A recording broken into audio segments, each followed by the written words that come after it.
महीना जिसको दामोदर मास भी कहा जाता है, जिसमें भगवान देवाधिदेव महादेव, भगवान शिव जो संपूर्ण जगत का कल्याण करने वाले हैं, संपूर्ण जगत का भंडार भरने वाले हैं, ऐसे पवित्र पावन दामोदर मास में कार्तिक के महीने में भगवान शिव की पवित्र धरा से, कुबेरेश्वर बाबा की इस पवित्र भूमि से ये 3 दिवसीय शिव चर्चा का लाभ लेने का सौभाग्य मिला। कार्तिक के महीने में जो दीपावली के 5 दिवसीय पूजन होती है, धनतेरस,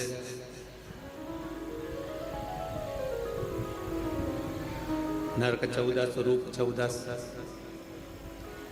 फिर रूप चौदस के बाद में दीपावली, दीपावली के बाद में गोवर्धन पूजन, फिर दूज। इससे 5 दिन तक दीपावली महापर्व को मनाया जाता है। ये तो हो गई मनुष्य की, मानव की दीपावली। इसी कार्तिक के महीने में आपके लिए और हमारे लिए भी दीपावली पर्व आता है, तो देवताओं के लिए भी दीपावली आती है।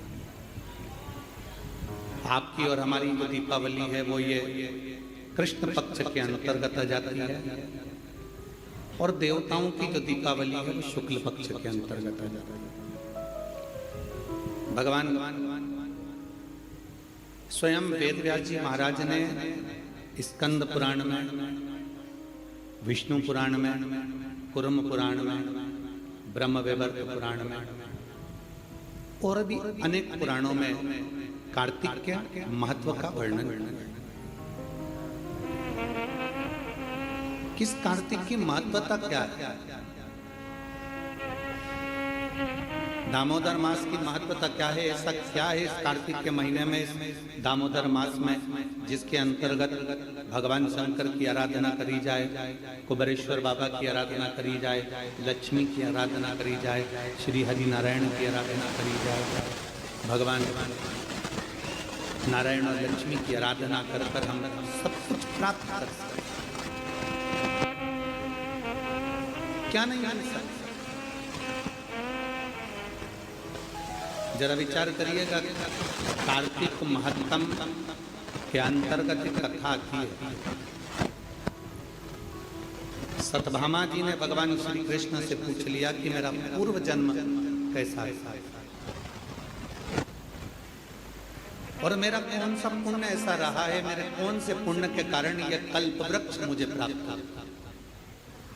ये वृक्ष तो किसी को मिल ही नहीं सकता। जो वृक्ष देवताओं के पास में है, जो वृक्ष देवताओं के पास विराजमान है, देवलोक में विराजमान है, वो कल्प वृक्ष मेरे सत्यभामा जो मृत्यु लोक पर द्वापर में मेरा जन्म हुआ है, मेरे के लिए कल्प वृक्ष कैसे,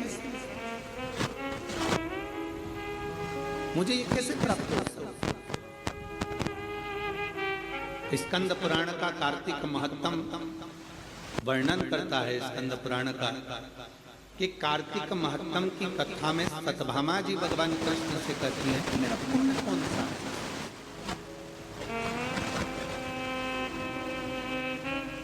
जैसे आज आपको अपने अंदर एक विचार लाना चाहिए कि आपका कौन सा पुण्य है कि जो कुबेरेश्वर बाबा की धरा पर बैठकर 3 दिन शिव चर्चा,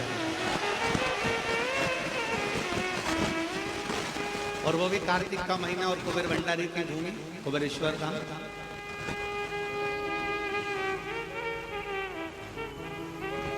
अपना पुण्य क्या है? अभी अभी हमारे समीर जी कह रहे थे कि पूजन किससे करा। हमने कहा सल्ला जी आई है महाराष्ट्र से, उनसे करा दो, और मुंबई वाली हमारी सुधा किरण जी आई है, उनसे करा दो, दिल्ली वाली, दोनों से करा दो। कोई पुण्य हमारे होंगे। दामोदर मास, कार्तिक मास और कुबेर बाबा की भूमि कुबेरेश्वर, और आप और हमारे सबके पुण्य है जो ये कथा। तो सतभामा जी पूछ रही है कि ऐसा कौन सा पुण्य है हमारा, ऐसा कौन सा पुण्य हमने कर दिया जो पुण्य के बल पर आपने ये सुंदर वृक्ष, कल्प वृक्ष हमें प्राप्त हो गया, आप हमें प्राप्त हो गए। हमारा पुण्य कौन सा था? भगवान कृष्ण मुस्कुराए और मुस्कुराकर कार्तिक के महत्तम का वर्णन कर दिया दामोदर मास का कि सुनो सतभामा जी, तुम्हारे पिता मायापुरी के एक सुंदर आनंद में रहने वाले एक ब्राह्मण परिवार से, जिनका नाम देव शर्मा, जिनका गोत्र आंत्री था। देव शर्मा नाम के वो ब्राह्मण जिनका आंत्री गोत्र है, कई समय तक उन्होंने शिव पंचायत की पूजन करी। हमने पहले भी कहा कि शिव पंचायत की पूजन का फल बहुत होता है।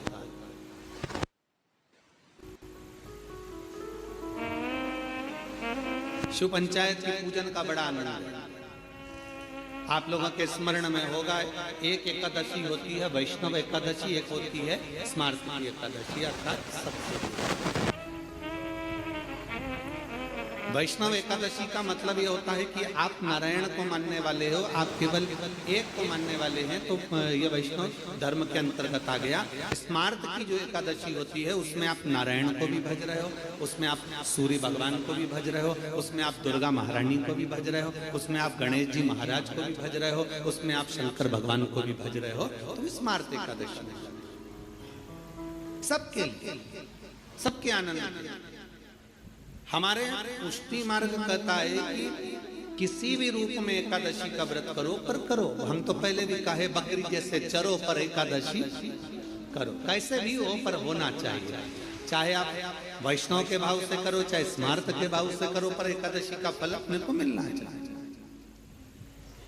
अब सतभामा जी ने पूछा कि मेरा पुण्य कौन सा ऐसा प्रबल हो गया जिस पुण्य के बल पर मुझे आप मिल गए, ये सुंदर कल्प वृक्ष मुझे प्राप्त हो गया। कहा आपके पिता एक ब्राह्मण कुल में मायापुरी में रहते थे, देव शर्मा उनका नाम था, और आंतरिक उनका गोत्र था। उनकी अवस्था पूजन करते करते उनकी धर्म पत्नी और उनकी अवस्था निकलती चली गई, अधेड़ी अवस्था।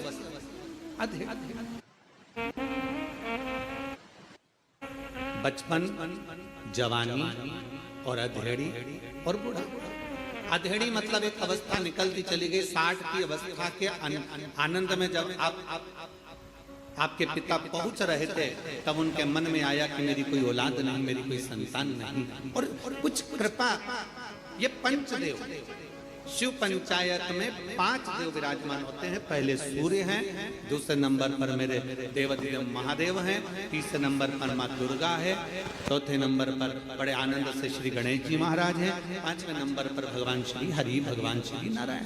5 देव विराजमान हैं, पंचदेव विराजमान हैं, और वो बैठे जिनकी आराधना स्वयं देव शर्मा कर रहे हैं। सतभामा जी, आपके पिता के मन में भाव आया कि मेरे घर में औलाद नहीं, कोई औलाद आ जाए। भगवान से प्रार्थना करते, प्रतिदिन शंकर को 1 लोटा जल समर्पित करते, और जिस पंचायत में स्वयं शिव बैठे हैं, तो शास्त्र कहता है उस पंचायत का निर्णय कोई नहीं करता, उस पंचायत का निर्णय फिर देवाधिदेव महादेव ही करते, शिव ही करते। बोल बम का नारा है, सारी समस्या का हल। अब उसका निर्णय स्वयं भगवान शंकर करते हैं। इसलिए आप लोगों से कहते हैं कि आपकी पूजन की जगह में शंकर का शिवलिंग होना जरूरी है। भले आप ठाकुर जी की सेवा करो, राधा रानी की सेवा करो, लक्ष्मी जी की सेवा करो, नारायण की सेवा करो, ब्रह्मा जी की सेवा करो, देवी की सेवा करो, चाहे देवता की सेवा करो, किसी की भी सेवा कर रहे हो, किसी की पूजन कर रहे हो, उसमें शंकर का होना जरूरी है। जिस जगह शिव नहीं होता, जैसे दक्ष प्रजापति के यज्ञ में शंकर नहीं थे, तो वहां पर विघ्न नहीं आया। जहां शिव नहीं है वहां विघ्न है। शिव है तो विघ्न को टाल, क्योंकि जिसका पुत्र ही विघ्नहर्ता है, जिनके बेटे ही स्वयं गणेश जी विघ्नहर्ता है, तो फिर तो विघ्न टालेगा। शंकर भगवान वहां पर विराजमान। तो सारे दुख को हरने वाले, सारे कष्टों को हरने वाले, सारी बीमारियों को हरने वाले, सारे तकलीफों को हरने वाले केवल वहां शंकर विराजमान हैं। तो पंचायत में कोई निर्णय कोई नहीं करेगा, पंचायत का निर्णय स्वयं शिव कर रहे हैं। शंकर भगवान पर एक लोटा जल चढ़कर, सूर्य को अर्घ देकर, मां भवानी के चरणों में जल देकर, स्वयं नारायण का स्मरण कर कर, स्वयं गणेश जी का पूजन कर कर देव शर्मा ने विनती करी और देव शर्मा ने विनय करा, तो भगवान शंकर ने उसी समय पर उनके एक पुत्री के जन्म का वर प्रदान कर दिया। अब बेटी का जन्म हुआ जिसका नाम था गुणवती, क्योंकि गुणमान थी वो। जैसे पिता भगवान का भजन करते थे वो भी भजन करती थी, जैसे पिता स्मरण करते थे वो भी स्मरण करती थी, जैसे पिता मंत्र जाप करते थे वो भी मंत्र जाप करती थी, जैसे पिता नाम जाप करते थे वो भी नाम जाप करती थी। गुणवती भी भगवान की भक्ति में इतना लीन हो गई, इतना लीन हो गई। धीरे धीरे समय निकला, पिता के मन में भाव उत्पन्न हो गया। पिताजी ने विचार करा कि मेरे घर में बेटी का जन्म हो गया, इसकी शादी किससे करूं, इसका विवाह किससे करूं। अच्छा, बेटी होती है ना तो बड़ा टेंशन उत्पन्न हो जाता है सभी लोगों का। पर शिव महापुराण की कथा कहती है, शंकर भगवान की अशोक सुंदरी का चरित्र कहता है कि बेटी अगर घर में जन्म ले ले तो चिंता मुक्त होना चाहिए कि अब मेरे घर में बेटी ने जन्म ले लिया, वो अपना भाग्य लेकर आई है तो हमारा भी भाग्य चमका है। बेटी हमारे घर में आई है तो वो भाग्य लेकर आई है तो भाग्य चमकाए। लक्ष्मी सबको अच्छी लगती है। आप में से कोई ऐसा है जिसको लक्ष्मी अच्छी नहीं लगती? अरे बोलो तो समझो। किसी को धन अच्छा नहीं लगता हो, लक्ष्मी अच्छी नहीं लगती हो, ऐसा कोई है संसार में? जितने आस्था चैनल पर कथा सुन रहे हैं, जितने फेसबुक यूट्यूब पर कथा सुन रहे हैं, और जितने इस कुबेरेश्वर बाबा की पवित्र कर शिव चर्चा को श्रवण कर रहे हैं, ऐसा कोई हो जिसको लक्ष्मी प्रिय ना? सबको लक्ष्मी प्रिय। एक छोटे से बच्चे को गोदी में लो ना, और उसको पहली बार कोई मिलता है तो उसको 10 का नोट पकड़ा देता है ना, तो उससे 10 का नोट भी छिड़ाओ तो छूटता नहीं। छोटा सा। लक्ष्मी किसको प्रिय नहीं? मरने वाला मरकर भी जाता है ना तो भी उसकी छाती पर पैसा बढ़ता जाता है। लक्ष्मी उसको भी प्रिय जा रही है तो भी लक्ष्मी किसकी प्रिय? अब हम कहते हैं कि लक्ष्मी सबको प्रिय है, पर लक्ष्मी से तो पूछे कि उसको क्या प्रिय है। एक भिखारी से लेकर सेठ को भी लक्ष्मी प्रिय है, एक कंगाल से लेकर करोड़पति को भी लक्ष्मी प्रिय है, पर कोई लक्ष्मी से तो पूछे कि दुनिया तुझे इतना प्रिय लगती है, दुनिया तुझे चाहती है, दुनिया तुझे लेना चाहती है, पर तू क्या चाहती है? लक्ष्मी की प्रियता कायम।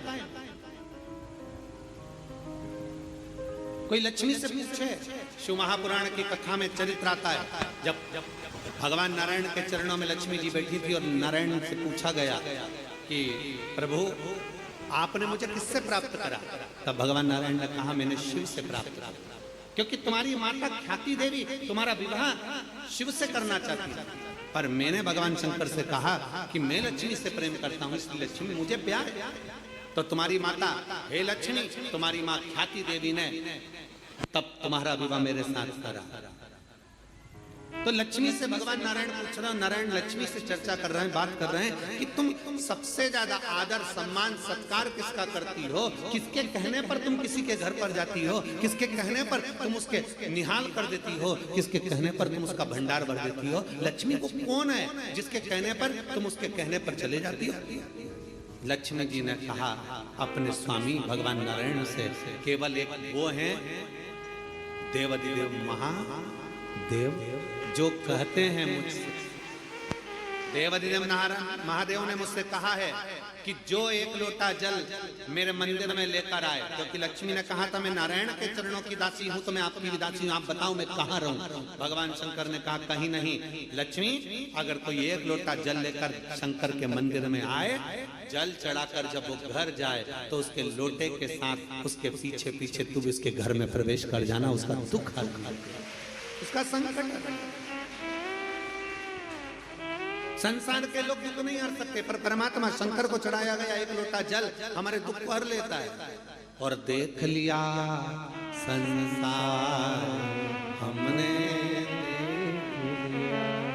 सब मतलब के यार हमने देख लिया।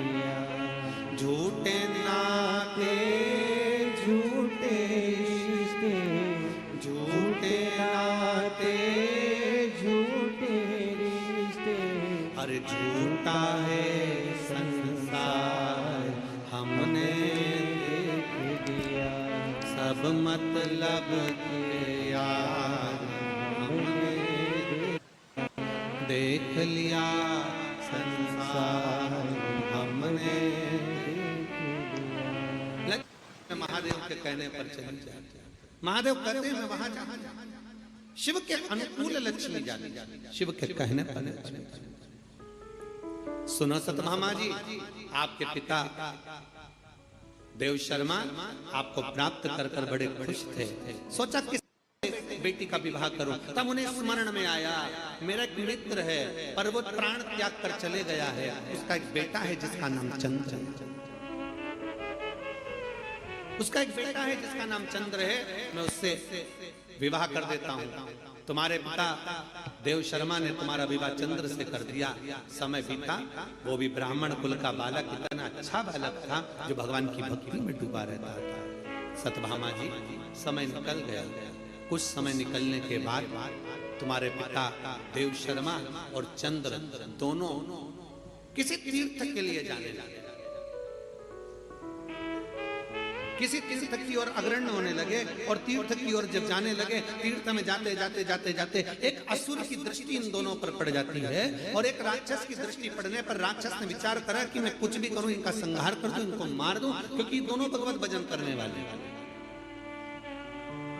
घर के अंदर, परिवार के अंदर जो भगवान की भक्ति करने वाला होता है, शिव मंदिर जाने वाला होता है, भगवत भजन करने वाला होता है, व्रत करने वाला होता है, पूजन करने वाला होता है, भगवान की भक्ति में डूबने वाला होता है, दुनिया के लोग जले ना जले पर घर के लोगों के मन में भी आ जाता है, ये आ गए बाबा जी,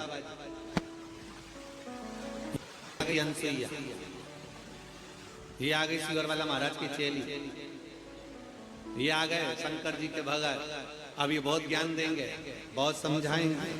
अब बहुत सारी बातें लोग कहते हैं। सीधी बात है, तुम किसी मॉल में जाइए ना, कोई तुम्हें नहीं टोकेगा। तुम फटी हुई जींस पहनो ना, कोई तुम्हें नहीं टोकेगा। तुम कैसे भी रहो ना, कोई तुम्हें नहीं टोकेगा। तुम बाल भी आड़े टेढ़े बनाओगे तो कोई ना टोकने वाला। तुम कैसे भी कपड़े पहनोगे, कोई नहीं टोकेगा। और जिस दिन तुमने धोती पहन ली, जिस दिन तुमने मस्तक पर तिलक लगा लिया, चंदन त्रिपुंड लगा लिया, गले में रुद्राक्ष की माला पहन ली, हाथ में रुद्राक्ष बांध लिया, और जिस दिन गले में रुद्राक्ष पहना और त्रिपुंड लगाकर और बड़े प्रेम के साथ तुम मार्केट में से निकल कर बताओ, सारी दुकान वाले, मोहल्ले वाले, कॉलोनी वाले सब तुमको देखेंगे, ये कहाँ किया।